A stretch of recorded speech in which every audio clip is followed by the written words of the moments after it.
Hello, everyone. Um, Greg here. Um, I thought rather than um, have a Zoom session this week, I would record for you some really salient features from this chapter on stress management. This chapter is going to hit each of you differently, and each of you are dealing with different kinds of stress. So I think it'll be real beneficial for you to work your way through this module this week. The assessments I had asked you to complete, uh, the stress management assessment, the time management, some of the things I put in there, the type A personality, the procrastinator survey. There are a number of different surveys that I included that will hit each of you differently. The social readjustment rating scale. So and especially the job burnout survey. I'll talk about some of these.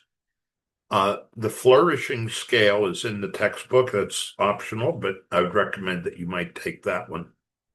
So I'm going to run down through the assessments as part of this presentation. You just think about it. A lot of times we don't think about stress management as a pretty important leadership skill. And over the years, I have come to feel that this is one of the more important ones. And by the way, let me just back up a minute and talk about this class. These first 2 or 3 weeks, I've been spending a lot of time and trying to give you time to work your way through a lot of these assessments and do reading with them. This is an important first step in trying to come to an understanding of kind of where you are, self-awareness. And these first two chapters have a lot of, I guess, first three chapters. For the rest of this month, I'm going to be focusing on decision making, problem solving. The class we have on September 24th will be another opportunity for some assessment activities. And so we'll be working our way through this whole first month with a lot of these things in preparation for you kind of picking a couple skills you want to work on. And, if you find out some skills you want to work on later that are later in the textbook, you might want to go read them and take some of those assessments. So anyway, through this whole month of September, I really want to get you into all of these assessments and thinking about seeing yourself in terms of where you stand on a lot of these management related skills. There is one assignment in there if you're looking. I had an assignment that was due on September 21st where I asked you to kind of put all your assessments on a worksheet. I've made that optional. I recommend that you do it. It's a good way to bring together in one place a lot of the assessments. And if you do turn it in, I will look at it for you and give you some feedback on it. All right, getting back to this, managing stress and fostering well-being. Again, as I said, I over my years, I never thought of stress management as much of a leadership skill, but it really is. And stress causes the economy 500 billion annually, and so many stress-related problems at work, having to deal with absenteeism, turnover, people not feeling satisfied, accidents, just your physical health. So, in terms of you work through this chapter, we're thinking of a model of thinking about stress. It really begins with you identifying for yourself what are the stressors in your life. And I'll talk about the four main ones. And as you go through this, think about which category causes you the most stress. And then there are reactions we have, which are both physiological and psychological to stress. Stress really does impact our health. I know it's happened to me in the past where I've been burning the candle at both ends. Finally, I slow down and take a couple days off and immediately I get sick, or when I start that first day of vacation. And, think about that a bit for yourself. Then as we look at stressors and their reactions, we look at what are the types of things that we can do to become resilient to stress, either physical, psychological, or social. And there are, you can try and eliminate stress. You can try and develop some resilience. There's also some short-term things we can do. So each of you, as I say, will probably focus on a different area of this chapter. But let me run down quickly through the four types of stressors.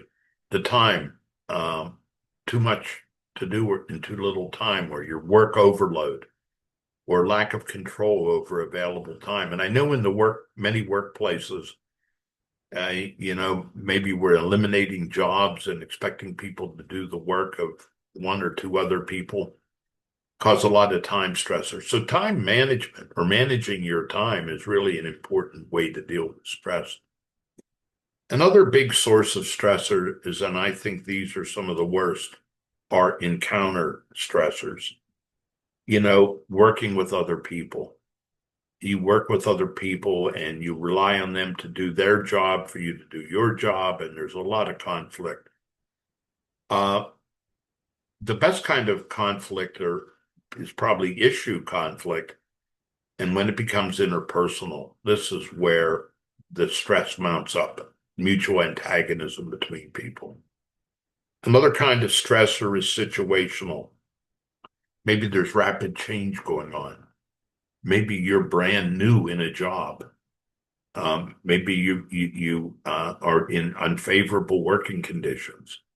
All of these are a type of stressor. And then finally, and probably this is one that we all fall prey to, it's anticipatory stress. Fear of something that's going to happen in the future. Stress caused by thinking about tomorrow. So think about those for yourself. Another word I'll have on stressors, it's not necessarily the events that happen that cause us stress. It's what we think of the events that causes stress. What happens in our minds, our thoughts and interpretations, play a very central role in all of stress. So, you can try and eliminate stressors through time management, through and doing a lot of development of the EQ that I talked about, being a contributing member of society, working on your social and emotional intelligence. Situational stressors, can you redesign the work? Anticipatory, if you're fearful something in the future, can you kind of take small steps today that'll help you reach it? Set little goals for yourself. One of the surveys I asked you to take is the type A personality, and I think this is an important one to look at. You have when you take that and you download it, you can get scores that range from 6 to 18. Scores above 12 on any of those scales indicate a pronounced tendency toward type A behavior in that area. And if you have well, let me talk about the four areas. There are four dimensions that this scale measures: impatience and urgency, which I know many of us are guilty of; competitiveness; over involvement in work, life imbalance, workaholic tendencies; and then hostility or anger. So those are the four dimensions you're being measured on in this type A personality inventory. And on each scale, each of the four scales, scores of 12 or above suggest a tendency.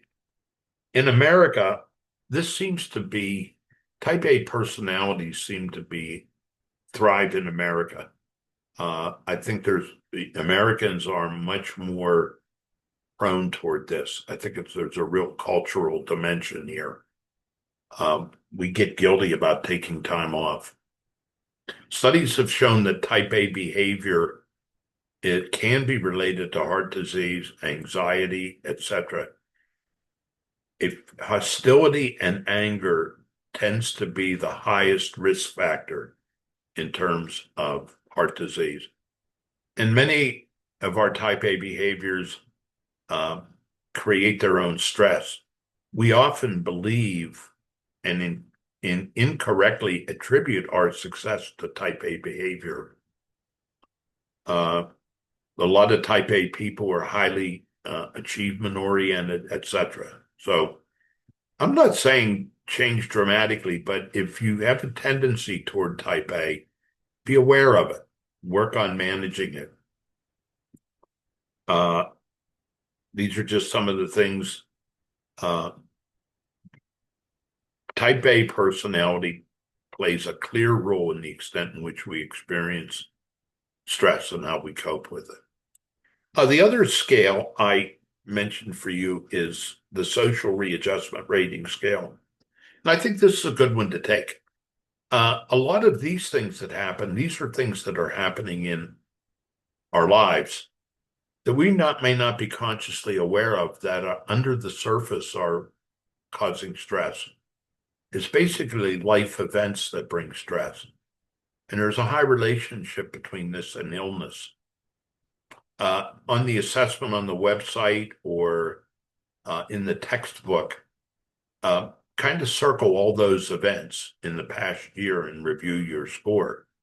It doesn't mean you're going to become sick, but you may be susceptible to illness if scoring is high. If you can't access the scale in the textbook, here's an online version from simplypsychology.org. Also, I'm going to place a scale that you can download from, I believe it's Brandeis University. Another assessment I gave you, and I hope you take, is the job burnout. This is a pretty well-researched instrument, and it's your psychological relationship to your jobs. Remember, I said the impact can be psychological, and there's a continuum that we might experience between burnout and the positive experience of engagement. So the opposite of burnout is engagement. And there's three elements measured on this scale that measures your level of exhaustion. Of course, the opposite is energy. Your level of cynicism. The opposite of that is highly involved. And and your efficacy or lack of efficacy. So exhaustion means being overextended and depleted of, you just feel overwhelmed and wiped out all the time. Cynicism or depersonalization, you feel really detached from your job and from people in various aspects. You're negative. And inefficacy or reduced accomplishment, you just feel like you're incompetent, or you don't feel very productive at work. All of these can cause and hamper you with burnout. And some of the correlates of burnout are, here's some of the physical correlations of burnout. And then some of the other ones are job satisfaction, turnover, lower level of patient care among nurses, use of violence against civilians among police, negative effect on family and marriage. So these are some of the correlates. So this burnout survey I gave you, it measures three things: exhaustion, and these are some of the scores from other classes I have done in here. These are averages. Depersonalization. If you have any questions on scoring this, I'd be glad to help you interpret some of them. But I would recommend you take this burnout survey. It's in the list that you can download. Then, getting through those surveys, there's another one. There's a couple related to time management I'll go over.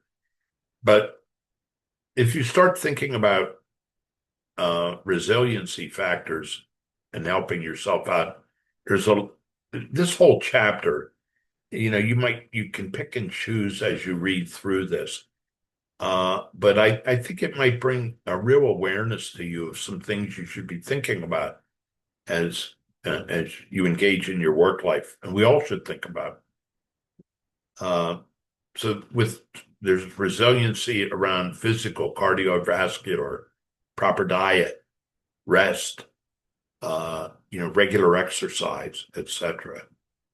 There's some psychological things, looking at your lifestyle, hardy personality, which I'll talk to, trying to become more type B, relaxation techniques. One of the concepts, and at the end of the chapter,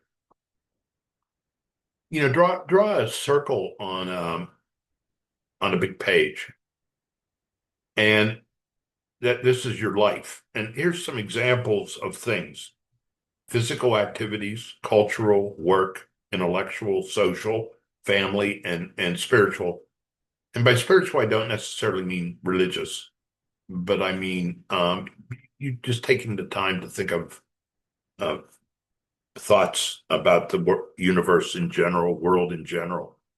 But draw a big circle for yourself and split up your circle and see what's taking up most of your life. And there's some areas that you might want to build on.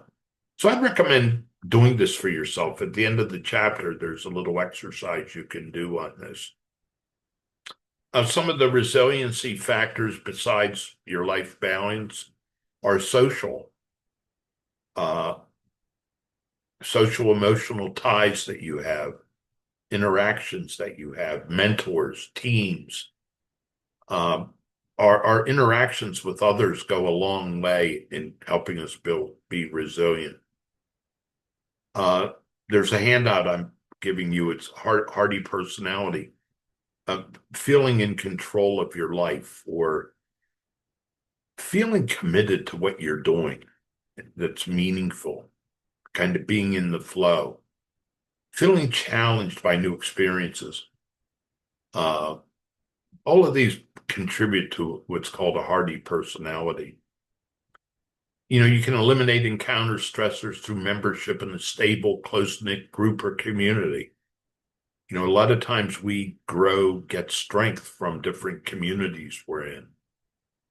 Or what are you contributing? Individuals give compared to what they can get.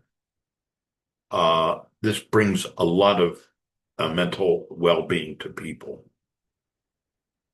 Here's another concept: increase your social resiliency. Devote time to maintaining and developing friendships and family relations. I mentioned this before. Find and use a mentor or be a mentor. I can't recommend to you highly enough the importance of finding mentors in your life. And it's not a relationship you can just go out and get on the web. I mean, it's when you find, and it's kind of a back and forth till you find the right person, but it's usually a mutually beneficial. Try and find cohesive teams to work in, or build cohesive teams. Stephen Covey, that person I mentioned, who wrote the book 7 Habits of Highly Effective People, he has a concept of an emotional bank account, and it's a nice framework. I kind of like thinking about this. And you want to be making a lot of deposits in this emotional bank account, meaning treating people with kindness, courtesy, honesty, respect. Every time you do that, you make a donation into your emotional bank account. And try and minimize withdrawals, disrespect, authoritarianism, not keeping promises, not listening, etc. If you've taken the time to build a really, really big emotional bank, people are going to give you the benefit of the doubt when you have a few withdrawals. So encounter stressors can be greatly reduced by building these bank accounts. Uh, you know, the relationship with the boss, I found in many of these classes is so important. Finding managers who are good and supportive, it lowers your stress, your burnout. So much of our stress is related to the people we work for.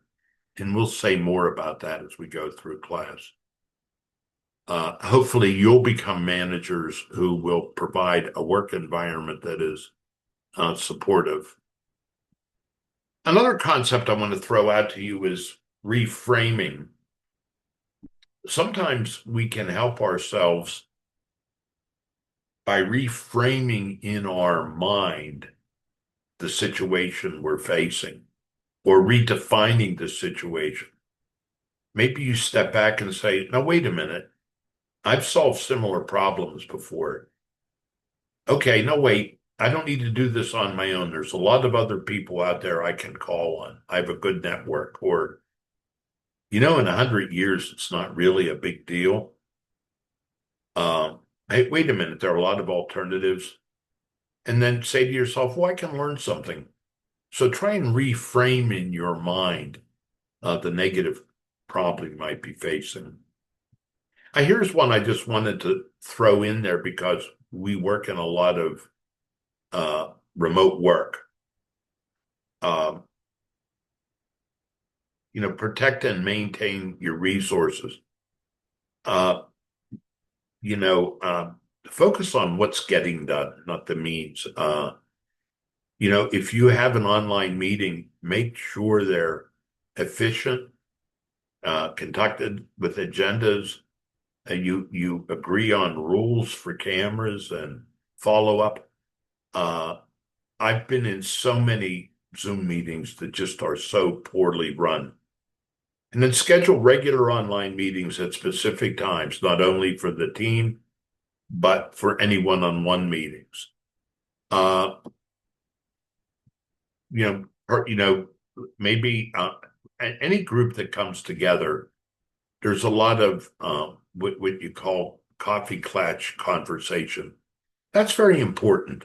Small talk, schedule time for that. Uh, Encourage texting for small matters. Uh, think about some online team building activities. And also make sure your remote workers have the resources. And boy, really, here's where a mentor or a coach comes into play, I think, in a lot of remote environments. So just some food for thought for you. Uh, Let me kind of end this little segment by talking about time management because time management is such a biggie. I had asked you if you wanted uh, to you'll find some time logs that I gave you. I think I put in here where you can download some time logs. Uh, Keep track if you're concerned about time management. Keep track of your time for a week or two, and then kind of take a look at it. There's some questions on that time log. I ask you: is your time your own? Do you have to? Is you can't? Are you at the whim of other people? And then think about that grid I told you about in class and the SSS software, and then try and find out what your priorities are. So you might want to get involved and do a time log. The other thing that I put in there for you, a procrastinator survey. Take a look at that survey. Is procrastination a problem for you when it comes to time? And here's that chart I was telling you about urgency and importance. Think about all the things you do and how they fit in this grid. And then I want to talk about the difference between managing times effectively versus managing time efficiently. Managing your time effectively means devoting time for activities that are important but not urgent. Don't let others always define what is urgent and important. And don't feel guilty for saying no. Let me just talk about the distinction a little bit. Efficient time management, that's what you find in almost every time management course you can take. Your places of employment might have time management classes for you. Basically, they're trying to help you use your time more efficiently. How do you use your time each day? What techniques are helpful? Tons of things. Even that grid I gave you is an efficient time management activity. What you need to build into your life is effective time management. And there are 4 elements in that. You want to spend time on important matters that aren't necessarily urgent. That's those things in that grid that you know are important, but they're not urgent for you to do them now. And you have to distinguish for yourself what's important and what's urgent. And results rather than methods are the focus of time management. And come up with reasons not to feel guilty when you say no. And the book goes through, there's really a lot of good stuff in the book on time management, but what's important? Well, what do you stand for? What do you care about professionally? What do you want to be remembered for? What do you want to have accomplished? What principles do you follow? Kind of what are your values? Whoops.